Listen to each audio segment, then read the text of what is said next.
Well, Cindy, a million? We're up to 1 million, Tim? What is that? Well, we'll hit 1 million this week, 1 million downloads this week. Cindy, I know you got a list over there, and are you prepared? This is some of the cities. Now, you have to be fast. Okay, No, don't be too fast. Well, there's close to 60. 60 countries. 60 countries, and there's even more than that, but I'll stop at around 60. I'm getting nervous. I know, so am I. My nasal twang's going to come through, my Americanism. But anyway, Canada, U.S., United Kingdom, Mexico, Australia, Japan, Finland, Germany, Sweden, Netherlands, New Zealand, Dominican Republic, France, United Arab countries, Seychelles. Tim had to tell me how to pronounce it. Seychelles. Seychelles. It's 1,000 miles off the west coast of Africa. It's like an I archipelago. am getting nervous. I know. But I'm going to mess up the name. Czech Republic, Ireland, South Korea, Cayman Islands, Hong Kong, Singapore, Thailand, Italy, Russia, Costa Rica, Qatar, Romania, Spain, Indonesia, Norway, Portugal, Switzerland, Iran, Bermuda, Brazil, Slovakia, Poland, Jordan, Vietnam, Cuba, Austria, Uruguay, Taiwan, Jamaica, Turks and Caicos, Ukraine, Colombia, Israel, Turkey, South Africa, Barbados, India, Cambodia, Kazakhstan, I think I got that right, Bahrain, that's a new country there, and Belarus, Luxembourg, Andorra, Nicaragua, Aruba, Chile, Ecuador, Bosnia. I am really nervous. I know, Bosnia and Herzegovina. Dominica, Guatemala, Hungary, Liechtenstein, Serbia, Liechtenstein. Serbia, Like it. Slovenia, Virgin Islands in the U.S., BQ, don't know what that stands for, that's the name of the country, CW, Ethiopia, Honduras, St. Kitts and Nevis, Latvia, Malaysia, Essex, Argentina, and these islands, and I keep going? Keep going. Azerbaijani. There you go. Estonia, Gabon, that's in Africa. That's in Africa, yep. Guam, Iraq, Jersey, Kenya, Morocco, St. Martin, right? And I could go 150 more countries I could name. I know one there. Sick of me already. You didn't put in Malta, and I know there's a guy in Malta named Al Strachan, and you people remember Al Strachan. He used to write for the Globe and Mail. Right. And a hockey night in Canada. And you took a trip to England with him, right? Went to England. And I remember him and Milbury used to go at it all. He didn't like Milbury, and Milbury didn't like him, and they used to be good. And he went to Malta. I think he's in Malta. He has a place in Florida, and he did live in Nova Scotia. Moved to Florida, and he said he's going to Malta. I'm in Malta, and he said, yes, I like the people of Malta. So there's a bar down there, and he says, would you send some stuff down there, from Hockey Night in Canada? And so I sent a poster. I don't think I sent anything for Hockey Night in Canada, but I sent a bunch of posters down. And he says, oh, good. Now I get free drinks in this bar. Well, I think Malta, I think that's where a Maltese comes from, the dog. Remember, we had a Maltese as growing Malta, up. let me tell you about Malta. I'm quite up in these things. That they were bombed by the Germans and the people got mad. They thought, they ruined the spirit of the people. And they got mad. They said, go ahead, bomb us as much. And Malta, they had to stop there. The Germans had to stop there at Malta, replenish the fuel and all that.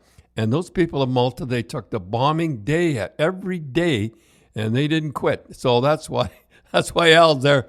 Al Strachan, and I know if you're listening and you're in the bar, you're having a good time right now. That's good. Well, Dad, we were out. It's the GTHL, Greater Toronto Hockey League. It's the playoff time. Yeah, and you and I were out. And was it cold? Yes, it just seemed like the coldest nights we seemed to go out. What rink were you at? We've been to quite a few. We've been to Iceland's. We've been to the Hershey Center. We've been to Paramount Center. We went to Westwood, Chestwood, and Scotia Pond.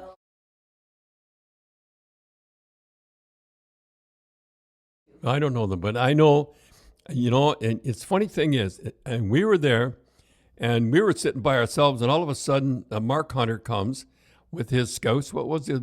Well, Mark Hunter was there, and Ken Hornick is their head scout. Oh, yeah. And he was, remember the time we saw him?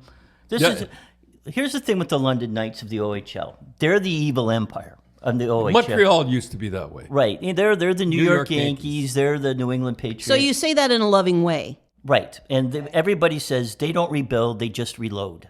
Right? They don't. But I have Dale Hunter there. Dale Hunter's the coach. Oh, yeah. Tell about the time. And I said, well, congratulations.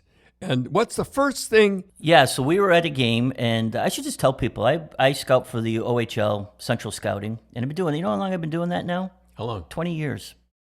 20? No, and you know what? You got to make a list of all the guys like Marner and... Yeah, all the guys we saw. Yeah. And McDavid. Yeah, so we were out, and so we were out at the game, and it was a playoff game, and there was a lot of scouts. Like, there was a few scouts out there. There was JR, he's the coach and GM of the Mississauga Steelheads. He was there, and then the Ottawa 67s guys were all there. Yeah. But Mark Hunter come over, and with the scouts, Ken and everybody.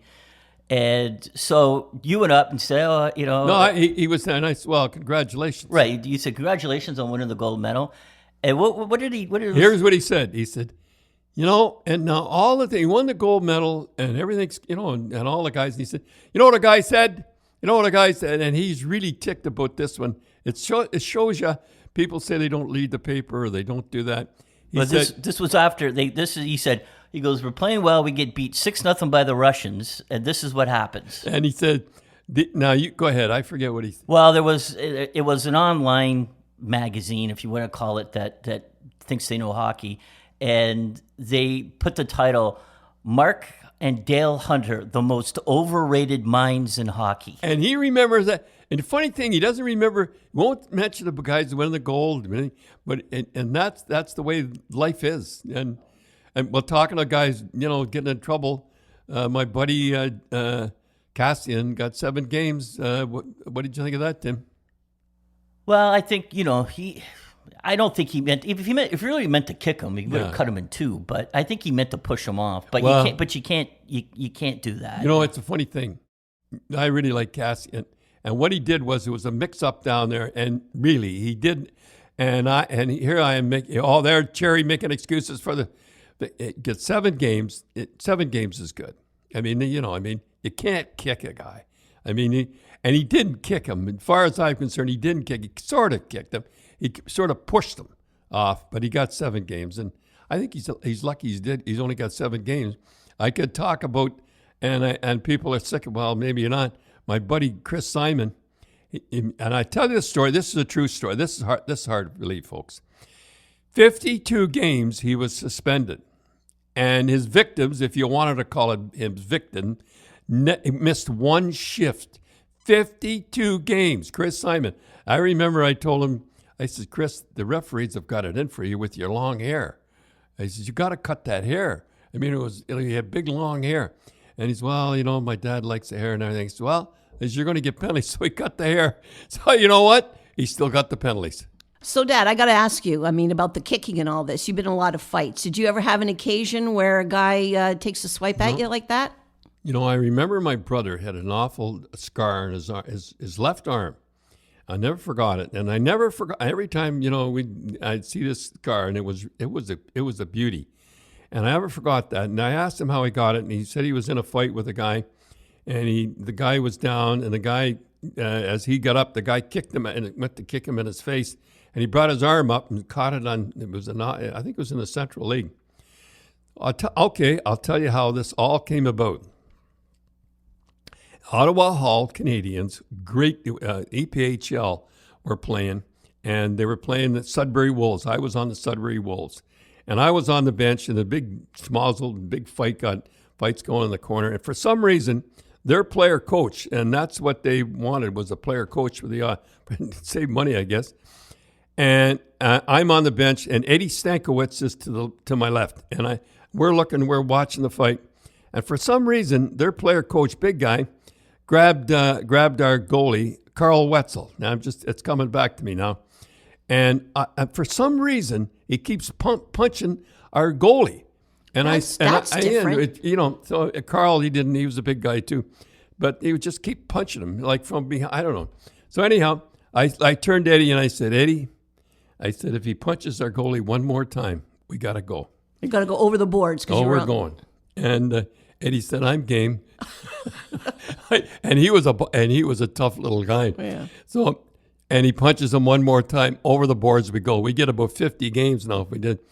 And I really corked him. Now, this guy was bald. And he was a big guy. He was bald. And he used to put a lot of Vaseline on it, evidently. And I got him down. It's awful, folks. But I'm telling you what happened. And I'm on him. And as I'm hitting him once, I'm drawn back. And Eddie's coming right through, just nailing. And we must have hit him about 30 times. Now, here's the funny thing. Their players are standing there watching us. I figure, and there's two of you guys on this one guy. Well, Eddie's over at the side. And I'm thinking, they're going to jump in any minute. And I could see their legs. It was in the fight. They just stood there and watched their coach being beat up. So, and he may have Vaseline. And I remember, funny thing is, he was white as a ghost. And I remember there was blood all over. And the guy in the Vaseline looked like an abstract painting. So it was all over. And I remember it was over, and I turned around. There was a guy named Frank Roggeveen. And he was split. He was all split up. And split in the lip. Yeah, it's all cut and everything like that. And I said, geez, Frank, I didn't see you in a fight at all. I said, I wasn't. And I said, well, how'd you get cut? He said, when you brought back your fist, he says, I was too close and you cut me. You cut me. So I cut my own guy. I got 2 for 1. So now, after the game, we're on the bus, and a guy comes up, sit beside me. I forget who. I think it was Jake Henderson. Come up, and he says, Graves, we're playing back-to-back games back in Sudbury. Be very, very careful. He said, because this guy said in the dressing room that he's going to get me and he's going to spear me. I imagine their guys, they hated this guy so much, they told one of my players. That's why they were letting you beat him up. Yeah, well, yeah. So we're in there, and sure enough, I remember like it was yesterday. I fall down at the blue line, he speared me in the back of the head. So I jump around, I got him down, and I'm doing another number on him. Isn't that awful, folks? But anyhow, that's the way it goes. That's what they listen for. Yeah, that's it. So he lets on, he lets on, he's knocked out. And I said, there's something, this guy is knocked out. Or he's letting on, he's knocked out for some reason. I don't understand. So the 2 linesmen got me by the arm. It's a perfect setup. And he's letting on, he's knocked out. But I remembered my brother. This guy was going to kick my brother in the face. And I said, this guy's going to kick me in the face. I know it. And as I got up, he come through and let on. He wasn't out at all. And he kicked at my face and throat. And I brought my head and everything up, and he caught me in the chest. Well, then I went really bananas. I mean, I really went bananas. Then I hate to say it. And no linesmen were holding me then. And then they got him. And I remember like it was yesterday. They brought him, and I'm trying to get over the boards to go at him. And I was kicked. And it was a good one too. If he had got me, he'd have done it. Don't players get reputations whether they kick sometimes? No, I don't remember many guys kicking. I remember a guy I played for Springfield. We had about a guy in, I think it was Punch was there too. I won't name him, and he kicked the guy in the fight, and we wouldn't talk to him. Is that right? So there is a stigma if you kick. Well, and Cassian didn't really kick him. I mean, if he wanted to kick him, he really could have kicked him. Yeah. But anyhow, he just, anyhow, I feel sorry for Cassian. 7 games, and I don't think he'd be too mad. I mean, he knew it was coming. He knew it was coming. He just ragdolled Tayshock before, and he does that. It was more. I'm saying this here. It was more of a push than it was a kick. I'm sorry I jumped in with one of my escapades that I was at. You were talking about you and I go out. We've been going out for 20 years, and I enjoy it. I really love watching the kids and I think the kids, the kids before they're always the Bantams in that. They get a big kick. They play before they come up and get my pitch. But Tim, can I ask a question? And that I think a lot of people don't. Central scouting. It's not that you don't scout for a specific team. Right. It's central scouting. And what does that mean? Well, what we do is we do reports, and we put it on a database, and then Daryl Woodley's the head central scouting, and it goes to him, and then he sends it out to GMs and scouts and stuff like that. So, because a lot of the moms and the parents say, "Oh, my kid's never going to be seen," and I always say to them, "Trust me, with central scouting, if your kid's good, they're going to find you, right?" Yeah. Well, just go back to London. That their head scout Ken, he was at a game. It was the last game of the season. Yeah. He went to see two teams that were out of the playoffs, and he was there to look at a kid that they might take 8th, 9th, 10th round. And he had to drive back to London too. He lives. Yeah, it was a snowstorm. So and the kid wasn't even dressed.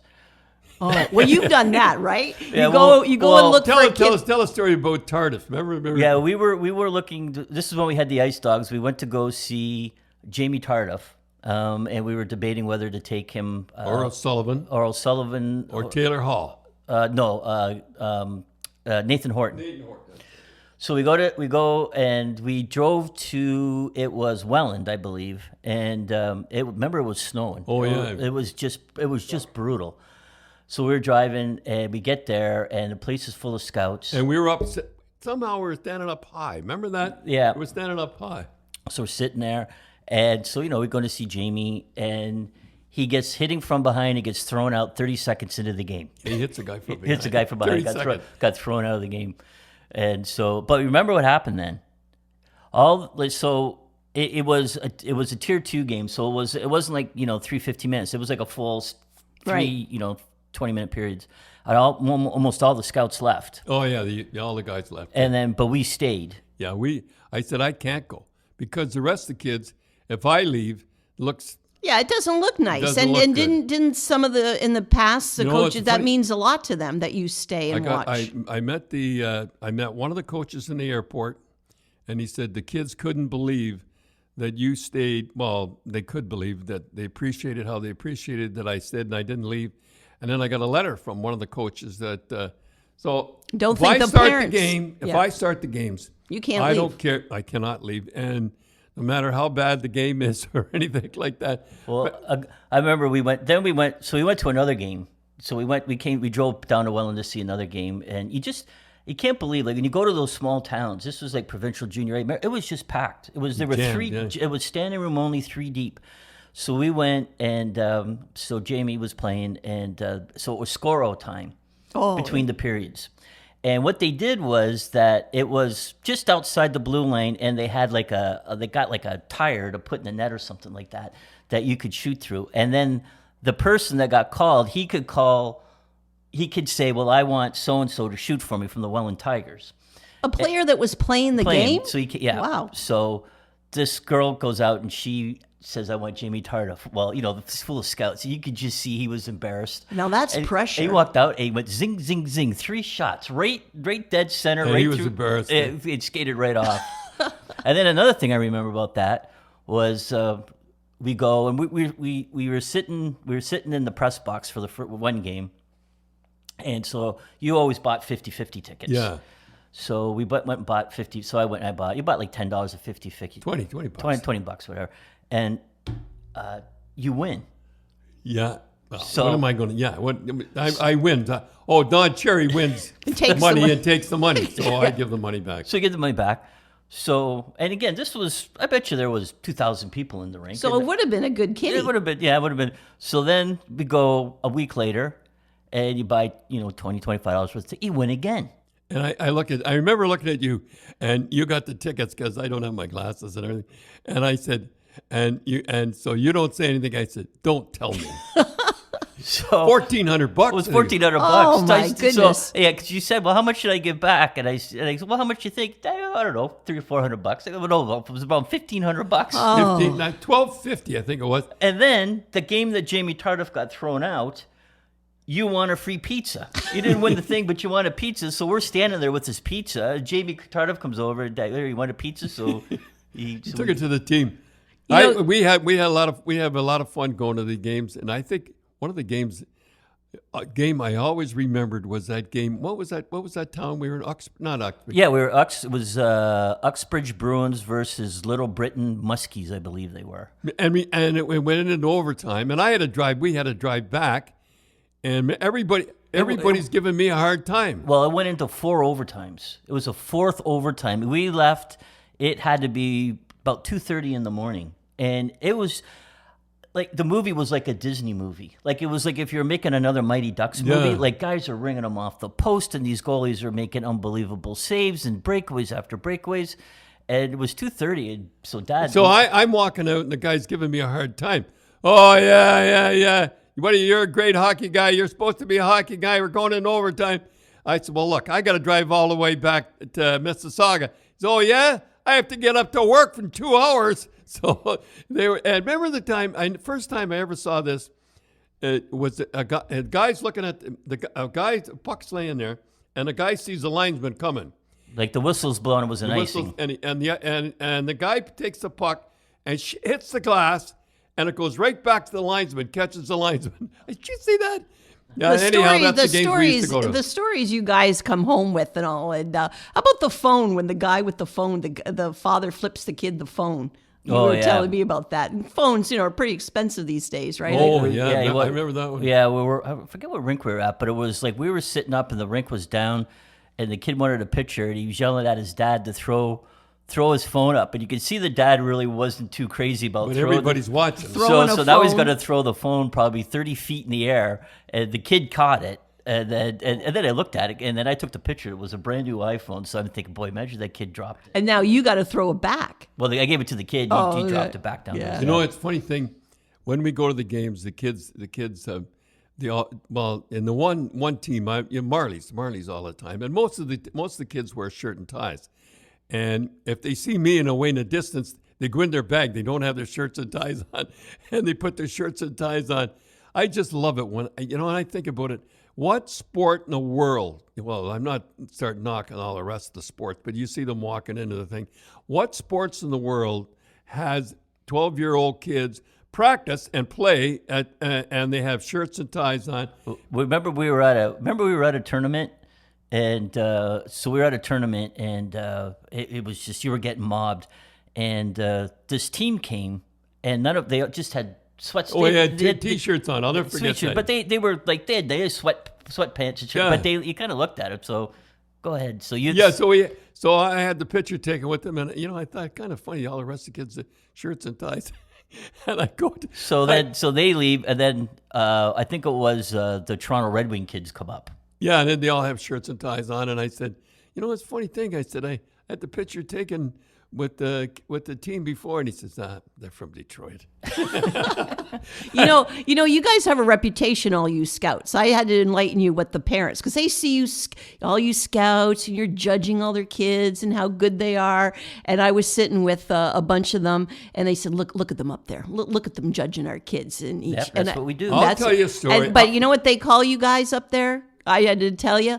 The Black Crows. Yeah, we all wear black. You all wear. Everybody does wear black. The black. Look at the Black Crows up there judging our kids. I remember like it was yesterday. We were in this arena, and number 6. I remember it was number 6. He was a pretty good defenseman. Yeah, I remember it too. We were in the Etobicoke Ice Sports, and he played for the Toronto Marlies.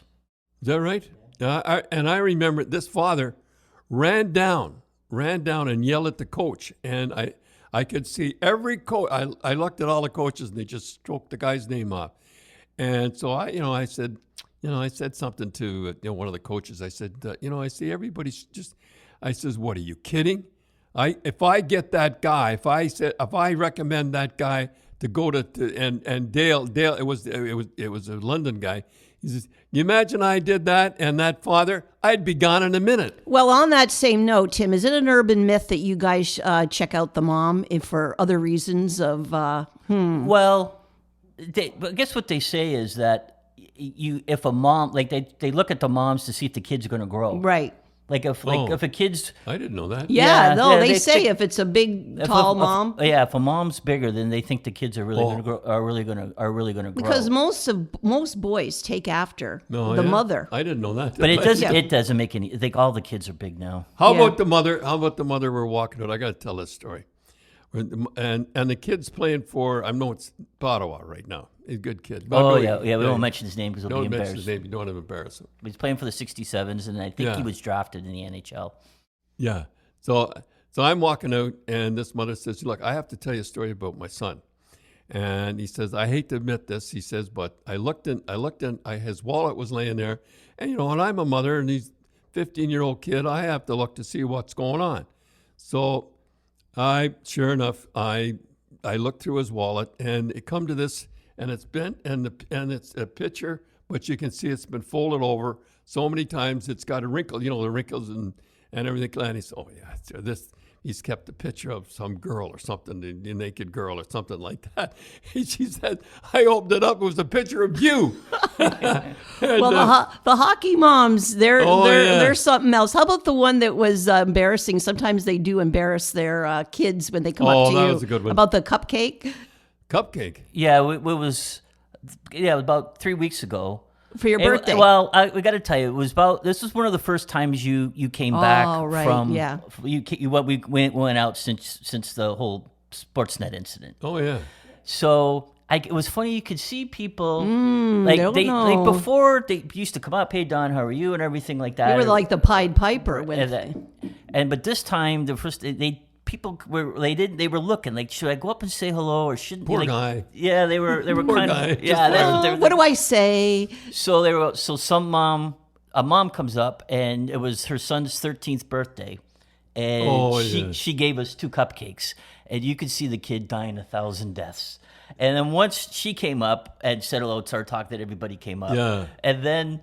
So then she wanted a picture with the kid. And I can imagine the son wasn't too happy that the mom brought cupcakes to the players. I remember. So the kid was taking a picture with you. And I said, here, Dad, hold the cupcake. And then he even got more embarrassed. Oh. Yeah, it had 13 on it. I remember. It was 13, yeah. They were good cupcakes, too.